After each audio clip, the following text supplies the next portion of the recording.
The modern world is going through a drastic change. Relationships between countries are deteriorating while others become more substantial.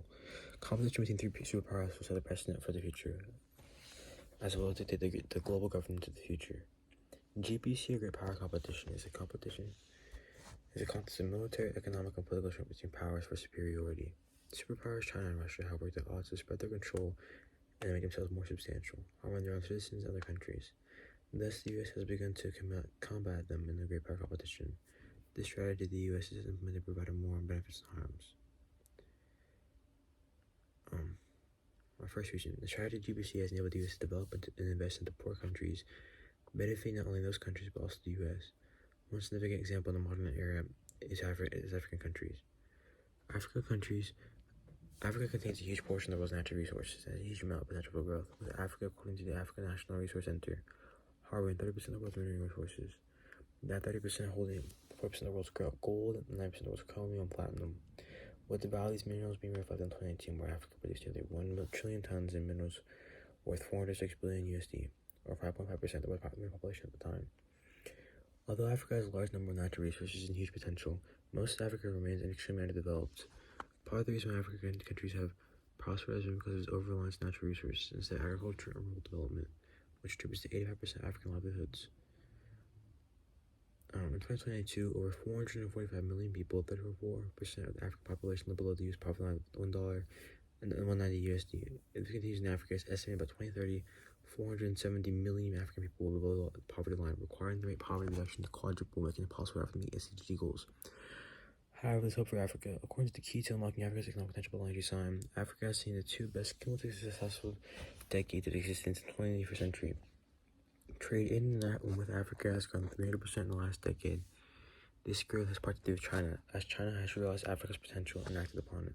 This is reflected in the fact that China has become African country's #1 trade partner, trade between the two being worth $176 billion, mainly focusing on the exporting of oils and minerals.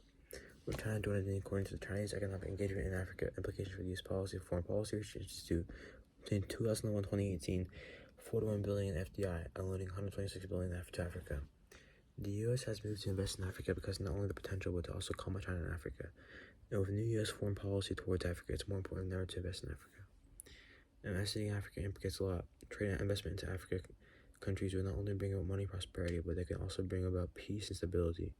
According to the World Trade Organization, trade helps sustain growth. Trade will stabilize the world economy by discouraging sharp backward steps and making policy more predictable. Trade promotes peace by providing incentives to avoid war. The more countries trade, the more lose the war.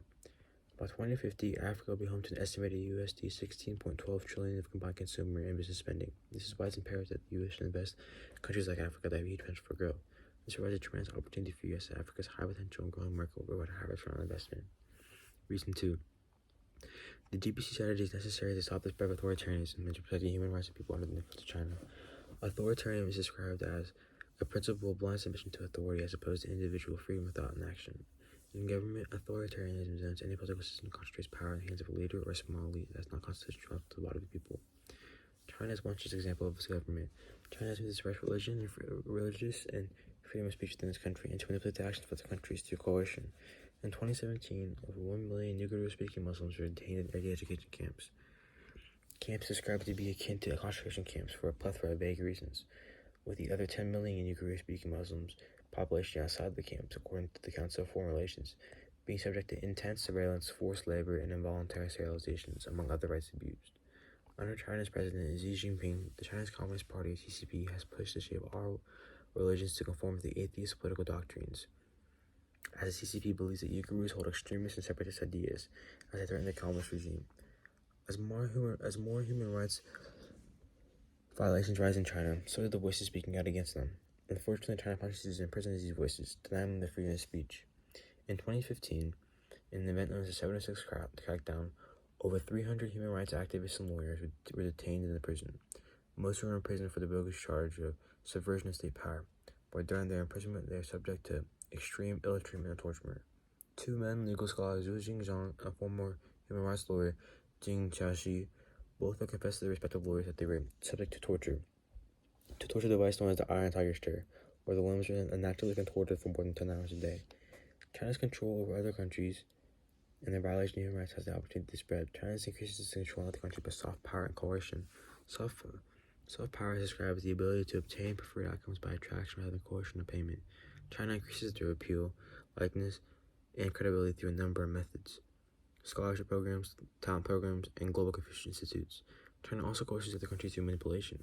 One such case occurred with the NBA on October 4, 2019. Houston Rockets general manager Daryl Morey posted a tweet in support of Hong Kong democracy activists, in which China reacted by first refusing to broadcast Rocket games in China, and later refusing all NBA games. This contradicts the U.S. core values. It's necessary for the U.S. to combat China's influence and authoritarianism, as more and more countries around the globe have fallen into authoritarian government or government-less than, increasing war, promoting hatred, violence, and the right of power.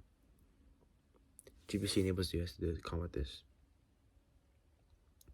GBC, or Great Power Competition, is a contest of military, economic, and political strength between powers for global superiority.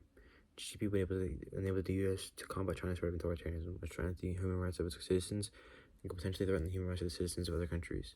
Investing into underdeveloped and poor countries has the potential to yield high returns to the U.S. while defending and securing human rights in these countries. And despite other myths claim the U.S. strategy, GBC is beneficial. Thus, we should all invest into GBC. If you have any questions, just let me know. Thank you for your time.